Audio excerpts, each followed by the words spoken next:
We're going to play hard.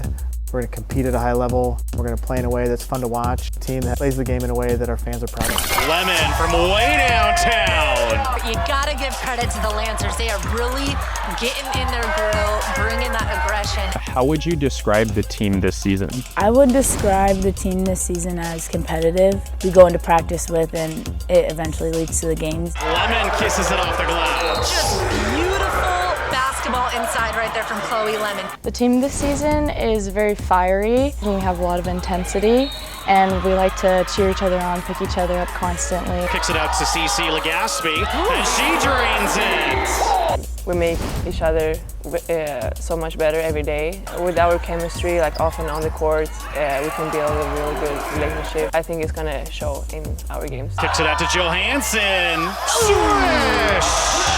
We just have a lot of good players. We have a lot of people that have, ways to impact the team. But at the same time, just like recognizing that it's not about you, it's about the team. And just the more we can pour into each other, the better the team is going to be. A bucket and the foul. What a move. Just the kiss off the glass. She is so smooth when she's attacking that side. I'm just appreciative of the competitive edge day in and day out, and I think it's going to help us win a WAC championship. Iron sharpens iron. Yes, exactly.